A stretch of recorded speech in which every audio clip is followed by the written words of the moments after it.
तुम एक बार सोच कर देखो आज की हमारी पीढ़ी की हालत क्या हो गई है। 20 से 22 साल के लड़के खुद का रिचार्ज करने के लिए भी अपने पिताजी से पैसे मांगते हैं, क्योंकि हमें बचपन से सिखाया ही नहीं गया कि पैसा कमाना भी एक कला है। आप विदेशों में देखो, वहाँ 12 से 13 साल के बच्चे अपने छोटे छोटे काम से पैसे कमा रहे हैं। कोई अखबार बांटता है, कोई ऑनलाइन कुछ बेचता है, कोई ऐप बनाता है, क्योंकि उन्हें सिखाया गया है काम छोटा नहीं होता, इरादा छोटा होता है।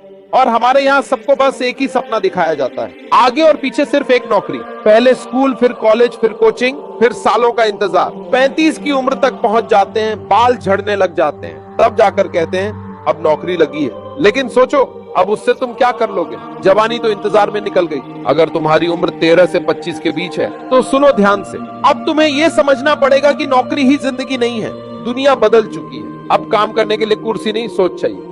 पैसा कमाने के सैकड़ों रास्ते हैं, बस शुरुआत करो। कोई ना कोई स्किल सीख लो, क्योंकि आने वाले सालों में जिसके पास स्किल नहीं होगी उसके पास दूसरा कोई ऑप्शन भी नहीं होगा। थोड़ा रुक कर जरा सोचो, तुम्हारे माँ बाप ने अपनी पूरी जिंदगी इस सिस्टम में गुजार दी, लेकिन अब तुम्हें वही गलती नहीं दोहरानी है। अगर ये वीडियो तुम्हारे तक पहुंचा है और तुमने इस वीडियो पे क्लिक किया है तो बाबू मैं बस तुमसे यही कहूंगा कि थोड़ा सा रुको।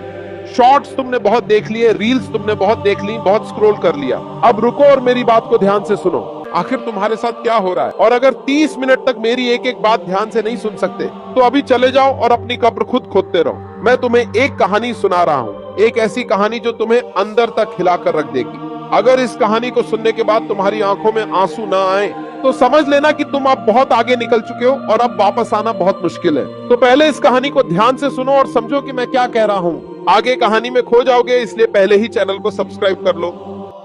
राहुल 5 सालों से सरकारी नौकरी की तैयारी कर रहा था, लेकिन उसे कभी रिजल्ट नहीं मिल रहा था। एक दिन तंग आकर उसने सोचा, इससे अच्छा तो होता कि मैंने पढ़ाई की ही नहीं होती और अपने गांव में रहकर पिताजी का हाथ बटाया होता।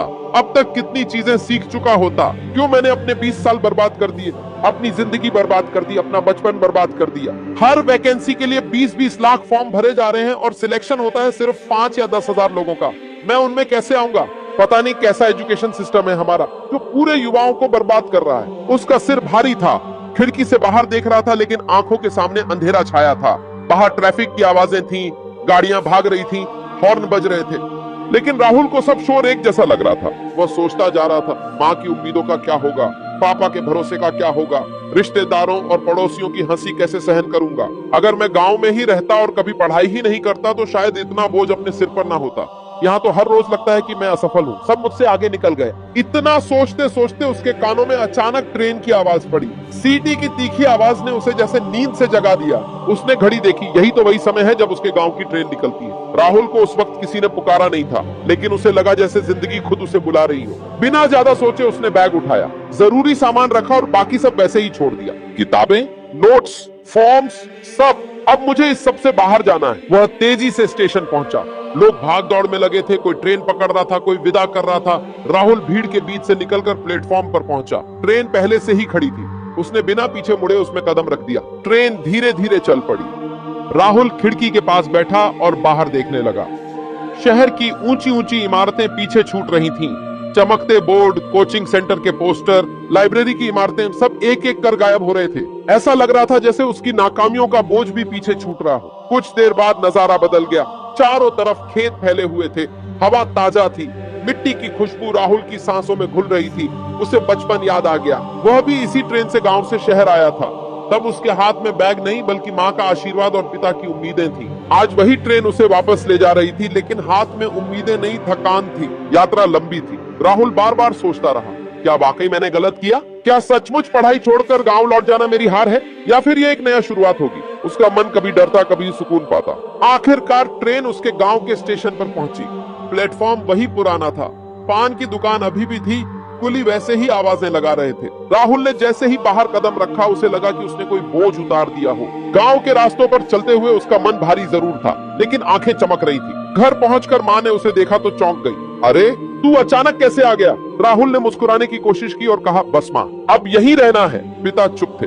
उन्होंने कुछ कहा नहीं, बस सिर हिलाया। शायद वे समझ गए थे कि बेटे का दिल टूट चुका है। अगले कुछ दिन राहुल गांव में ही रहा।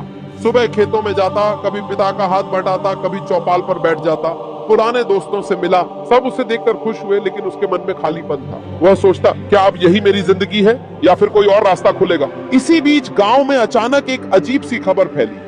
लोग चौपाल पर बैठे थे और सबके मुंह पर एक ही बात थी, अरे सुना, वो भिखारी जो रेलवे स्टेशन पर भीख मांगता था, वो रातों रात अमीर हो गया है। पहले तो राहुल ने इस पर ध्यान नहीं दिया। उसने सोचा, भिखारी अमीर हो गया, ये कोई मजाक ही होगा। लेकिन अगले ही दिन उसने अपनी आंखों से देखा, वही भिखारी, फटे पुराने कपड़ों में दिखने वाला आदमी, अब नए कपड़े पहने हुए था। उसके पास पैसे थे, लोग उससे बातें कर रहे थे और उसकी इज्जत भी कर रहे थे। राहुल दंग रह गया। ये कैसे हो सकता है? जो आदमी सालों से भीख मांग रहा था, वह अचानक अमीर कैसे बन गया? इसके पीछे जरूर कोई राज है। उसके मन में जिज्ञासा और बेचैनी दोनों बढ़ गई। मुझे इस भिखारी से मिलना ही होगा, उसकी कहानी जाननी होगी, शायद उसके पास मेरे सवालों का जवाब हो। और इसी सोच के साथ राहुल के जीवन की दिशा बदलने वाली थी। राहुल के मन में वही सवाल गूंज रहा था, आखिर यह भिखारी रातों रात अमीर कैसे बन गया? गांव में यह खबर जंगल की आग की तरह फैल चुकी थी। औरतें कुएं पर पानी भरते हुए इसी बारे में बातें कर रही थीं। बच्चे खेलते खेलते भिखारी की नकल कर रहे थे, मुझे भीख दो, मुझे भीख दो, और फिर हंसते हुए कहते, अब तो इसे पैसों की जरूरत ही नहीं। राहुल को यह सब सुनकर और भी अजीब लग रहा था। क्या जिंदगी इतनी जल्दी पलट सकती है? क्या एक भिखारी भी अमीर बन सकता है? अगर हाँ तो कैसे? एक शाम राहुल ने तय किया कि वह खुद जाकर उस भिखारी से मिलेगा। वह रेलवे स्टेशन की तरफ निकल पड़ा, वही पुराना स्टेशन जहां उसने बचपन में पिता का हाथ पकड़ा था, जहां से शहर की ट्रेन पकड़ी थी, और अब वही जगह उसके नए सवालों का जवाब छुपाए बैठी थी। राहुल प्लेटफॉर्म पर पहुंचा तो देखा लोग उस भिखारी के आसपास खड़े थे, मगर अब वह भिखारी पहले जैसा नहीं दिखता था। अब उसके चेहरे पर आत्मविश्वास था, आंखों में चमक थी। उसने साधारण लेकिन साफ सुथरे कपड़े पहन रखे थे। पास में एक छोटी सी मेज थी जिस पर फूलों की टोकरी रखी हुई थी। लोग आते, उससे फूल लेते और पैसे देकर चले जाते। राहुल हैरान रह गया, ये वही आदमी है, वही जो कल तक अपने गंदे कटोरे में सिक्के गिरने का इंतजार करता था। अब ये फूल बेच रहा है और लोग खरीद भी रहे हैं। उसने हिम्मत जुटाई और पास जाकर बोला, चाचा आपसे कुछ पूछना था। भिखारी ने मुस्कुराकर उसकी तरफ देखा, हाँ बेटा पूछो, तुम भी शायद यही सोच रहे होगे कि मैं अचानक अमीर कैसे हो गया। राहुल चौंक गया, इसे कैसे पता चला कि मैं यही सोच रहा हूँ? वह सिर हिलाकर बोला, हाँ सच बताइए, ये सब हुआ कैसे? भिखारी ने गहरी सांस ली, उसकी आंखें जैसे कहीं और खो गईं। बेटा ये कहानी मेरी नहीं है, ये सीख है, और अगर ध्यान से सुनोगे तो शायद तुम्हारी जिंदगी बदल जाए। राहुल चुपचाप वहीं बैठ गया। स्टेशन पर लोग आते जाते रहे, ट्रेनें सीटी बजाती रहीं, लेकिन राहुल का ध्यान अब सिर्फ उस भिखारी पर था। भिखारी ने कहना शुरू किया, सालों तक मैं यही करता रहा, लोगों के सामने हाथ फैलाता रहा, सुबह से शाम तक खड़ा रहता था, कभी कोई सिक्का देता, कभी कोई अपमानित कर देता। मुझे लगता था कि यही मेरी किस्मत है। लेकिन एक दिन सब बदल गया। एक बड़े बिजनेसमैन की गाड़ी यहाँ रुकी। वो बहुत रईस लग रहा था, उसके कपड़े, उसका अंदाज सब अलग ही था। वह मेरे सामने रुका और बोला, तुझे पैसे चाहिए? मैंने सिर हिलाया और कटोरा आगे बढ़ा दिया। उसने मेरी तरफ देखा और हंस पड़ा। ठीक है, मैं तुम्हें पैसे दूंगा, लेकिन इसके बदले में मुझे भी कुछ देना होगा। मैं हैरान रह गया, मैं क्या दे सकता था? मेरे पास तो देने लायक कुछ था ही नहीं। मैं चुप रहा। वह बोला, ठीक है, सोच लो, अगली बार जब मिलूं तो मुझे कुछ दोगे, तभी मैं तुम्हें पैसे दूंगा। और फिर चला गया। भिखारी थोड़ी देर रुका। राहुल की आंखें फैल चुकी थीं। फिर राहुल ने जल्दी से पूछा। भिखारी मुस्कुराया। अगले दिन वही बिजनेसमैन फिर आया। मैं घबरा गया, मेरे पास देने को कुछ भी नहीं था। लेकिन तभी मैंने देखा यही स्टेशन के किनारे एक पौधा था, उसमें एक छोटा सा फूल खिला था। मैंने वह फूल तोड़ा और उसे पकड़ाते हुए कहा, मेरे पास देने को यही है। वह मुस्कुराया और बोला, बहुत अच्छा। उसने बदले में मुझे 1000 रुपए दे दिए।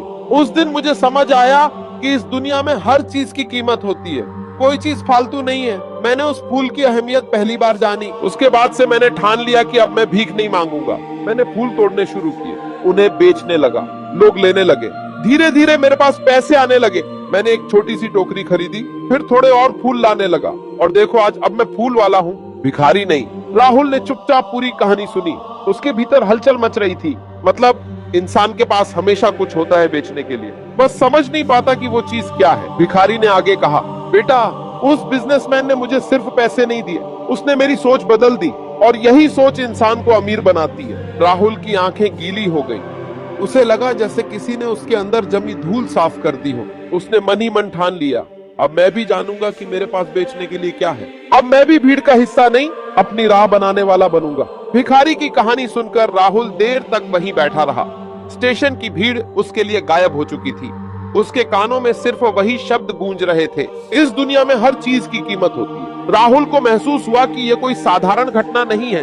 यह आदमी जिसे उसने सालों से कटोरा लिए खड़ा देखा था, अब बिल्कुल बदल चुका था और उसकी बातों में एक अजीब सी ताकत थी। राहुल ने झिझकते हुए पूछा, चाचा, अगर आप बुरा ना माने तो एक बात पूछूं?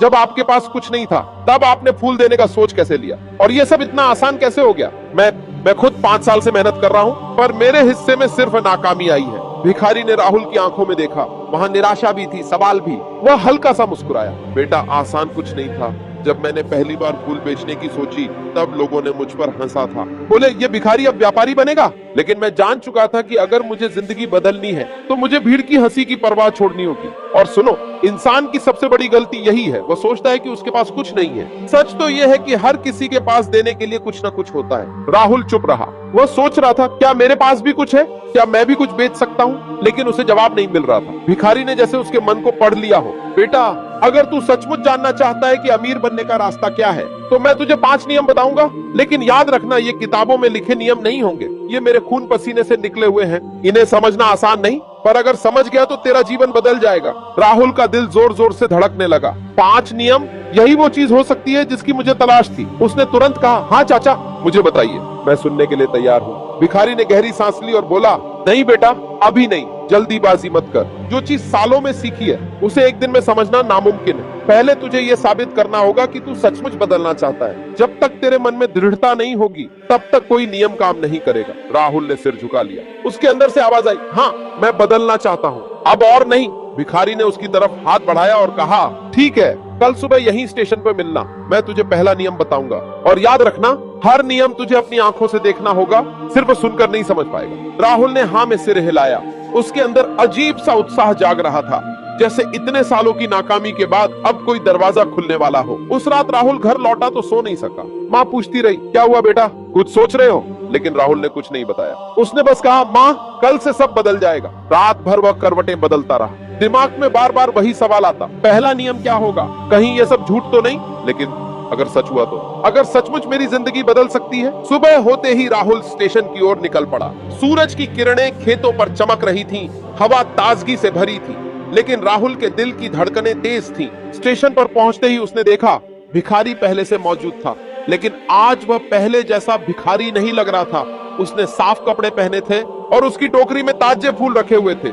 लोग आते, मुस्कुराकर उससे फूल लेते, पैसे देते और चले जाते। राहुल पास गया और बोला, चाचा, मैं आ गया। भिखारी ने उसकी तरफ देखा और बिना समय गंवाए कहा, ठीक है, आज मैं तुझे पहला नियम बताता हूँ। याद रख, अमीर बनने का पहला नियम है, देना सीखो। इस दुनिया में जो देता है वही पाता है। तू चाहे समय दे, मेहनत दे, या एक फूल ही क्यों ना दे, देना जरूरी है। जब तक इंसान सिर्फ लेने के बारे में सोचता रहेगा, वह भिखारी ही रहेगा। जब वह देना शुरू करता है, तभी से वह अमीर बनने की तरफ बढ़ता है। राहुल ने ध्यान से सुना। देना क्या सचमुच इतना आसान है? भिखारी ने उसकी आंखों में देखते हुए कहा, बेटा, आसान नहीं है। सबसे मुश्किल चीज है बिना उम्मीद के देना। लोग हंसेंगे, लोग तुझे पागल कहेंगे, लेकिन तू अगर दिल से देता रहेगा तो धीरे धीरे तुझे उसका फल मिलेगा। यही पहला कदम है। राहुल चुप हो गया। उसने अपने जीवन को याद किया। मैंने तो हमेशा लिया ही है, पापा का पैसा, माँ की उम्मीदें, कोचिंग का समय, लेकिन मैंने कभी दिया क्या? राहुल उस दिन घर लौटा तो हाथ में एक छोटा सा फूल था। बाहर से देखने वाले को यह बस फूल लगता, लेकिन राहुल के लिए यह अब एक प्रतीक बन चुका था, उसके नए सफर का पहला कदम। रात भर उसने उस फूल को किताब के पन्नों में दबा कर रखा। यह मुझे याद दिलाएगा कि अब जिंदगी सिर्फ लेने के लिए नहीं, देने के लिए है। अगली सुबह राहुल फिर से स्टेशन पहुंचा। उसका मन उतावला था। आज दूसरा नियम मिलेगा। भिखारी पहले से मौजूद था। उसने राहुल को देखा और मुस्कुराया। आ गया तू? अच्छा है, लेकिन याद रख बेटा, नियम सुनना आसान है, निभाना मुश्किल। आज तुझे दूसरा नियम तभी समझ में आएगा जब तू इसे जिएगा। राहुल ने उत्सुकता से पूछा, क्या करना होगा मुझे? भिखारी ने अपनी टोकरी की तरफ इशारा किया। आज तू मेरे साथ फूल बेचेगा। राहुल चौंक गया। मैं फूल बेचूं? लोग क्या कहेंगे? गांव वाले हंसेंगे। राहुल जो सरकारी नौकरी की तैयारी कर रहा था, अब फूल बेच रहा है। लेकिन तुरंत उसके दिमाग में भिखारी के कल के शब्द गूंजे, लोग हंसेंगे, लेकिन तू डटे रहना। राहुल ने हिम्मत जुटाई और टोकरी उठा ली। प्लेटफॉर्म पर लोग आते जाते रहे। राहुल झिझकता हुआ पहली बार एक यात्री के पास गया। भाई साहब, फूल ले लीजिए। यात्री ने उसे घूरा और बिना जवाब दिए आगे बढ़ गया। राहुल का चेहरा उतर गया। मुझसे नहीं होगा, भिखारी ने हंसते हुए कहा। पहली ठोकर जरूरी है, चल दोबारा कोशिश कर। राहुल ने हिम्मत की। इस बार एक महिला यात्री के पास गया। मैडम, ताजे फूल हैं, लीजिए ना। महिला ने टोकरी देखी, मुस्कुराई और 2 फूल खरीद लिए। राहुल के हाथ में पहली बार कुछ रुपए आए। उस पल राहुल के भीतर अजीब सा जोश जागा। मैं कर सकता हूँ। धीरे धीरे उसने और लोगों से बात करनी शुरू की। कभी कोई मना कर देता, कभी कोई हंस देता, लेकिन कई लोग फूल भी खरीद लेते। हर सिक्के के साथ राहुल को लगता कि उसका आत्मविश्वास लौट रहा है। कुछ घंटे बाद टोकरी खाली हो चुकी थी। राहुल थक चुका था, लेकिन उसके चेहरे पर मुस्कान थी। चाचा, आज तो मजा आ गया। मैंने कभी सोचा भी नहीं था कि मैं फूल बेच सकता हूँ। भिखारी ने सिर हिलाया और गंभीर स्वर में बोला, यही है दूसरा नियम बेटा। सुन, अमीर बनने का दूसरा नियम है, मेहनत से शर्म मत करो। काम छोटा बड़ा नहीं होता। भिखारी भीख मांगता है क्योंकि उसे लगता है कि मेहनत उसके बस की बात नहीं, और अमीर इसलिए अमीर है क्योंकि उसे मेहनत करने में शर्म नहीं आती, चाहे काम कितना भी छोटा क्यों ना हो। अगर ईमानदारी से किया जाए तो वही अमीरी का रास्ता खोलता है। राहुल ने यह सुनकर गहरी सांस ली। उसकी आंखों के सामने अपनी पुरानी जिंदगी घूम गई। पढ़ाई के नाम पर कमरे में बंद रहना, परिवार का बोझ उठाना, लेकिन असल मेहनत से बचना। क्या मैंने भी मेहनत से मुंह मोड़ लिया था? भिखारी ने उसकी सोच को तोड़ा। देख बेटा, लोग कहते हैं नौकरी बड़ी है, दुकान छोटी है, लेकिन असलियत यह है कि हर काम बराबर है। फर्क बस इतना है कि तू काम कर रहा है या भीख मांग रहा है। जब तक तू मेहनत करने के लिए तैयार है, तू कभी गरीब नहीं रहेगा। राहुल ने सिर झुका लिया। हाँ चाचा, अब समझ आया। मैं हमेशा सोचता रहा कि मुझे सिर्फ बड़ी नौकरी करनी है, लेकिन सच्चाई यह है कि मैं मेहनत से भाग रहा था। भिखारी ने मुस्कुराते हुए उसकी पीठ थपथपाई। अच्छा है, तू सीख रहा है। याद रख, ये नियम तुझे किताबों में नहीं मिलेंगे, इन्हें जीना पड़ता है। और तूने आज दूसरा नियम जी लिया है। राहुल के दिल में अजीब सी शांति थी। उसे लग रहा था कि वह धीरे धीरे अपने खोए हुए रास्ते पर लौट रहा है। स्टेशन से घर लौटते वक्त उसने सोचा, अगर सिर्फ 2 नियम ने मुझे इतना बदल दिया है, तो बाकी 3 मेरे जीवन को कहां तक ले जाएंगे। लेकिन साथ ही एक डर भी था, क्या मैं अगले नियम निभा पाऊंगा या फिर बीच में हार मान लूंगा। वह घर पहुंचा तो पिता ने उससे पूछा, कहाँ था बेटा? राहुल ने पहली बार झूठ नहीं बोला। उसने साफ कहा, पिताजी, आज मैंने फूल बेचे। पिता ने आश्चर्य से देखा, लेकिन उनके चेहरे पर नाराजगी नहीं थी, बल्कि हल्की सी मुस्कान थी। अच्छा किया, मेहनत में कोई बुराई नहीं होती। राहुल को लगा जैसे उसके कंधों से बोझ उतर गया हो। उस रात उसने मन ही मन सोचा, कल तीसरा नियम सुनना है, और चाहे कुछ भी हो जाए, अब मैं पीछे नहीं हटूंगा। सुबह सुबह राहुल फिर स्टेशन पहुंचा। अब उसके कदम भारी नहीं, हल्के लग रहे थे। उसे पता था कि आज तीसरा नियम मिलेगा, लेकिन मन में हल्की बेचैनी भी थी।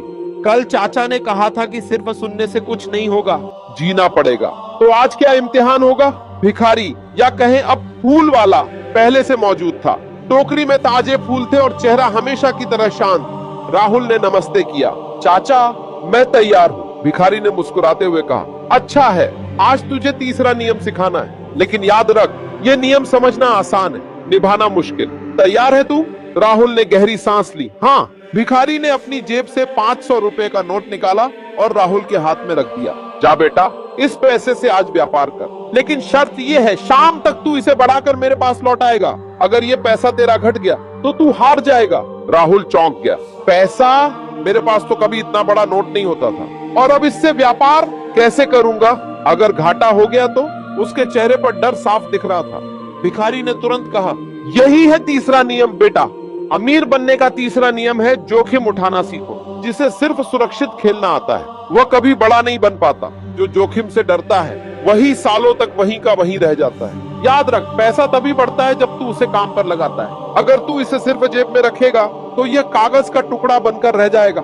राहुल ने नोट को कसकर पकड़ लिया। उसके दिल की धड़कनें तेज हो गई। ठीक है चाचा, मैं कोशिश करूंगा। वह स्टेशन से बाहर निकला।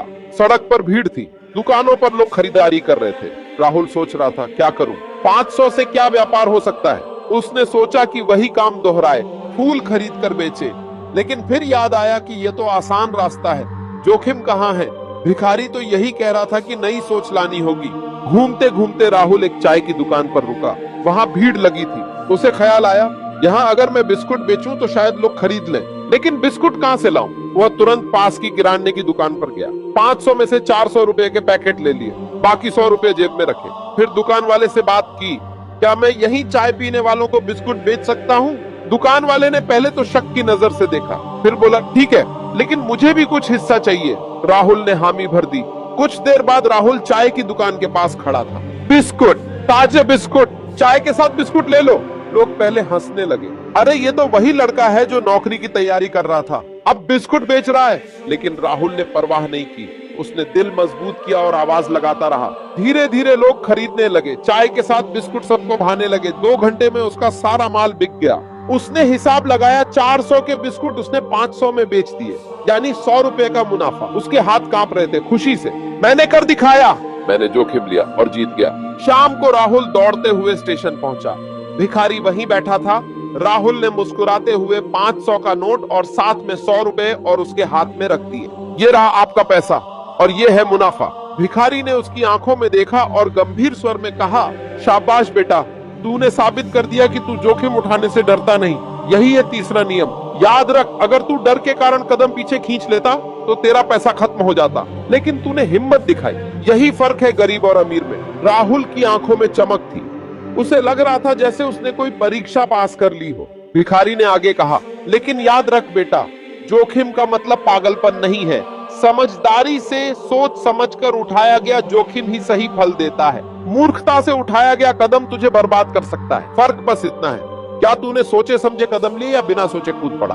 राहुल ने सिर हिलाया। हाँ चाचा, अब समझ आया, डर सिर्फ मन में होता है। अगर सोच समझकर कदम उठाओ तो हार नहीं, जीत भी मिल सकती है।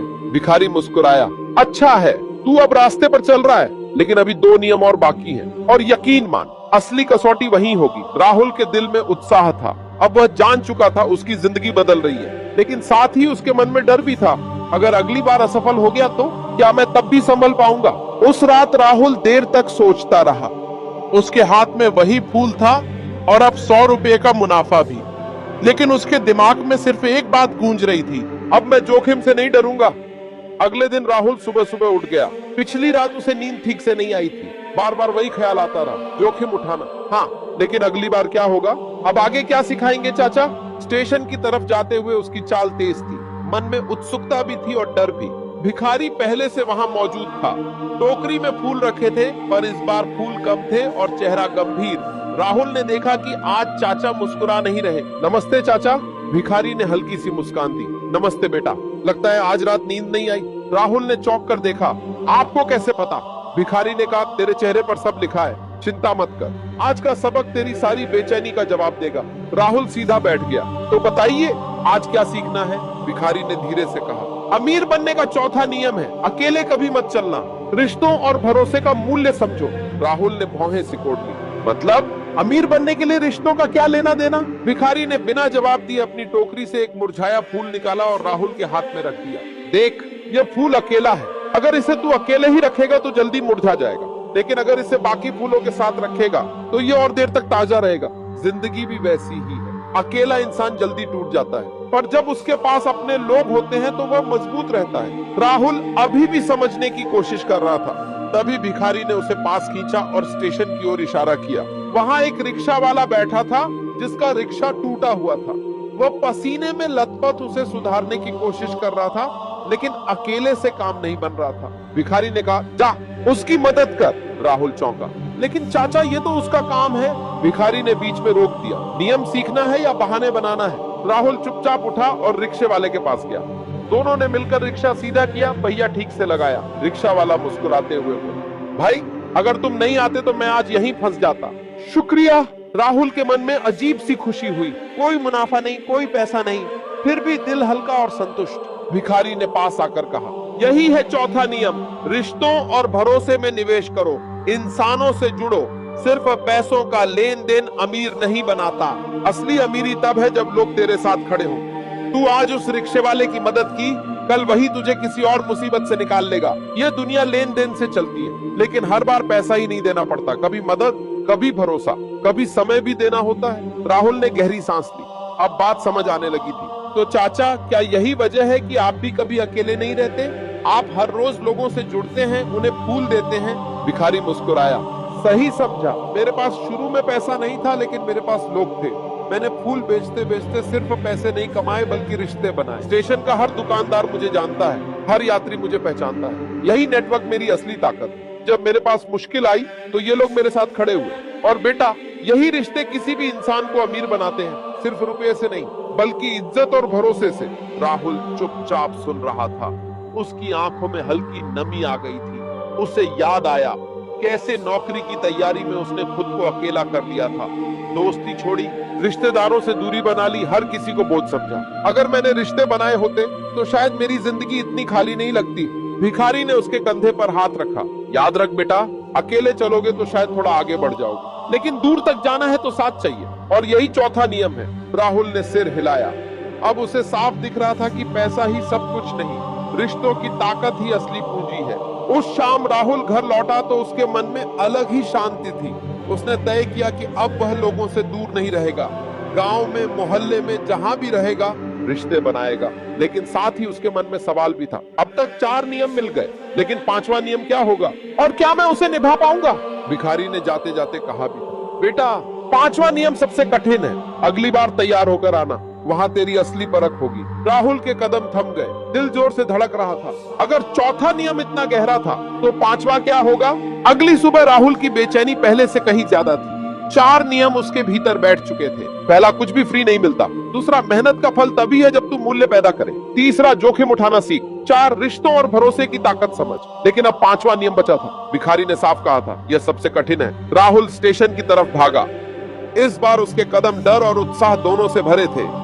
जैसे ही वह पहुंचा, उसने देखा कि भिखारी फूलों की टोकरी के पास खड़ा है, लेकिन आज उसका अंदाज बदला हुआ था। चेहरे पर वही शांत भाव, पर आंखों में गहराई और गंभीरता।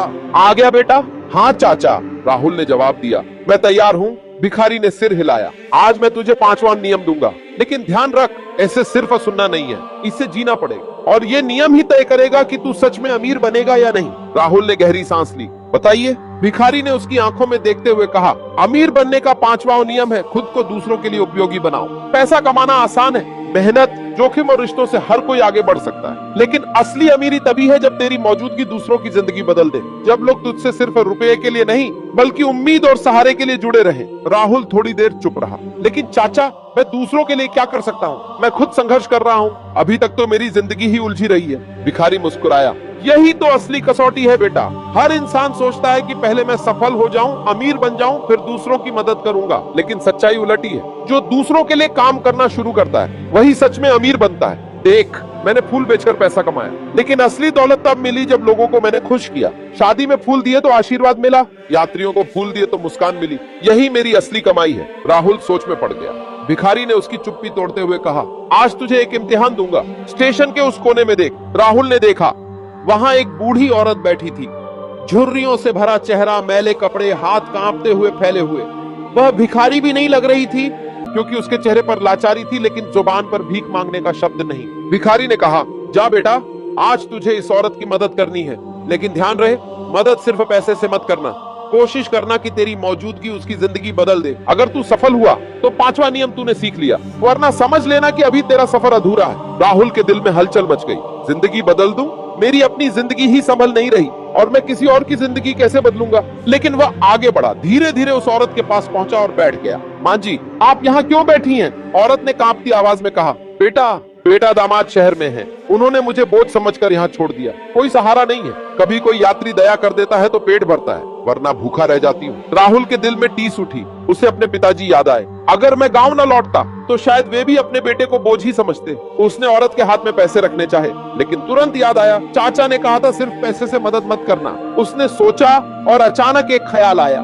स्टेशन के पास एक चाय की दुकान थी जहां वह पहले बिस्कुट बेच चुका था। वह वहां गया और दुकान वाले से बोला, आते भाई, क्या आप इस माँ जी को अपने पास रख सकते हैं? ये चाय परोस देंगी, बर्तन धो देंगी, बदले में इन्हें खाना और थोड़े पैसे दे देना। इससे आपका काम भी आसान हो जाएगा और इनका जीवन भी सुधर जाएगा। दुकान वाले ने पहले हिचकिचाया, लेकिन फिर मान गया। राहुल वापस औरत के पास आया और सब समझाया। बूढ़ी औरत की आंखों से आंसू बह निकले। बेटा, तूने मुझे जिंदगी लौटा दी। आज तक सबने मुझे बोझ समझा, लेकिन तूने मुझे काम और इज्जत दी। राहुल का दिल भर आया। भिखारी दूर खड़ा सब देख रहा था। राहुल उसके पास लौटा। चाचा, क्या यही 5वां नियम था?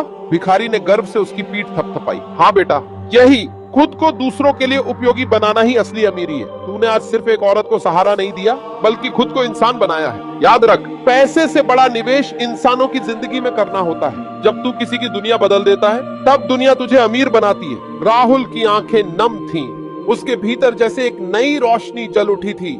5वां नियम उसके दिल में उतर चुका था, लेकिन उसे अब भी नहीं पता था ये 5 नियम मिलकर उसकी जिंदगी को किस दिशा में ले जाएंगे। राहुल अब बदल चुका था।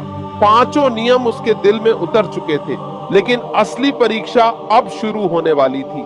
नियम सीख लेना आसान था, पर उन्हें जिंदगी में जीना यही असली कसौटी थी। गांव लौटकर उसने सबसे पहले पिताजी से बात की। बाबा, मैं अब नौकरी के सपने के पीछे नहीं भागूंगा, मैं यहाँ रहकर कुछ काम करना चाहता हूँ। पिताजी चौंक गए। इतने साल बर्बाद कर दिए पढ़ाई में, अब गांव में क्या कर लेगा तू? राहुल ने शांत स्वर में कहा, बाबा, अब मैं जान चुका हूँ कि दुनिया सिर्फ डिग्रियों से नहीं चलती। मेहनत, जोखिम और रिश्तों से भी इंसान आगे बढ़ सकता है। मुझे मौका दीजिए। पिताजी चुप रहे, लेकिन उनकी आंखों में हल्की उम्मीद की चमक थी। अगले दिन राहुल ने गांव के चौपाल पर बैठकर सोचना शुरू किया। गांव में क्या जरूरत है, किस चीज से सबको फायदा होगा। तभी उसे याद आया कि गांव के लोग अक्सर फूलों के लिए शहर जाते थे, शादी, पूजा और मेलों के लिए। अगर यहाँ फूल की दुकान खोल दी जाए तो सबको आसानी होगी। उसने जोखिम उठाया, कुछ पैसे उधार लिए, खेत से कुछ फूल लाए और छोटा सा ठेला लगाया। लोग हंसे भी, अरे देखो, शहर जाकर सरकारी नौकरी न पा सका तो अब फूल बेच रहा है। लेकिन राहुल ने ध्यान नहीं दिया। धीरे धीरे लोग फूल खरीदने लगे। उसने सीखे हुए नियम अपनाए।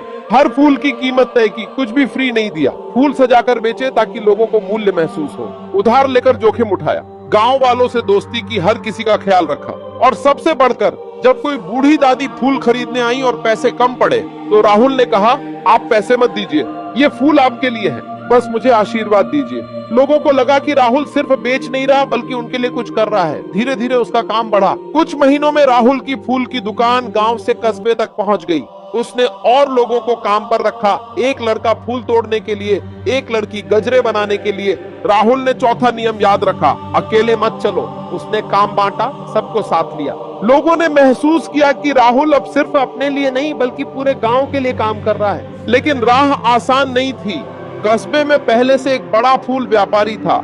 उसने राहुल को धमकी दी, या तो मेरा माल बेचेगा या यहाँ से दुकान हटाएगा, वरना पछताएगा। राहुल डर गया, लेकिन उसने तीसरा नियम याद किया, जोखिम उठाना। उसने व्यापारी की बात मानने के बजाय अपने फूलों की गुणवत्ता और सेवा बेहतर की। हर शादी ब्याह में वह खुद फूल पहुंचाता, हर ग्राहक से रिश्ते बनाए। धीरे धीरे लोग व्यापारी को छोड़कर राहुल के पास आने लगे। व्यापारी गुस्से में था, लेकिन राहुल ने शांति से कहा, भाई, हम दुश्मन नहीं, साथी बन सकते हैं। आप सप्लाई कीजिए, मैं बेचूंगा, दोनों को फायदा होगा। यही चौथा नियम काम आया, रिश्तों की ताकत। व्यापारी मान गया और दोनों साथ काम करने लगे। समय बीता, राहुल का कारोबार बड़ा हुआ। उसने फूलों के साथ साथ सजावट का काम भी शुरू कर दिया। गांव का लड़का जो पहले बिस्कुट बेच रहा था, अब पूरे इलाके का बड़ा व्यापारी बन चुका था। लेकिन राहुल को सबसे ज्यादा खुशी तब मिली जब उसने अपने गांव के बेरोजगार युवाओं को काम दिया। मेरे जैसा कोई और 20 साल किताबों में जिंदगी बर्बाद न करे, सबको मौका मिलना चाहिए। गांव वाले राहुल को अब सिर्फ व्यापारी नहीं बल्कि नेता मानने लगे। एक दिन वही भिखारी जिसने राहुल को 5 नियम सिखाए थे, अचानक गांव आया। अब वह बूढ़ा हो चला था।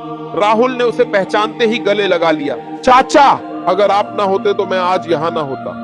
भिखारी ने मुस्कुराकर कहा, नहीं बेटा, मैंने सिर्फ रास्ता दिखाया, चला तू खुद है। राहुल ने उन्हें अपनी दुकान, गोदाम और काम करने वाले लोग दिखाए। गांव वाले भी इकट्ठा हो गए। सब कहने लगे, राहुल ने हमारे गांव को बदल दिया है। भिखारी की आंखों में आंसू थे। यही असली अमीरी है बेटा। पैसा तो हर कोई कमा सकता है, लेकिन जो इंसान दूसरों की जिंदगी बदल दे, वही सच में अमीर होता है। राहुल ने झुककर उनके पैर छुए। चाचा, ये 5 नियम मैं कभी नहीं भूलूंगा। ये सिर्फ मुझे अमीर नहीं, इंसान भी बना गए। भिखारी ने धीरे से कहा, अब तू ही इन नियमों को आगे बांट ताकि कोई और भी अपनी जिंदगी बर्बाद न करे। और उसी दिन से राहुल ने गांव के युवाओं को सिखाना शुरू किया, मेहनत की कीमत समझो, अपने काम से मूल्य पैदा करो, जोखिम उठाओ, रिश्ते बनाओ और सबसे बढ़कर खुद को दूसरों के लिए उपयोगी बनाओ। राहुल की कहानी अब सिर्फ गांव तक नहीं रही, वह पूरे जिले में मिसाल बन गया।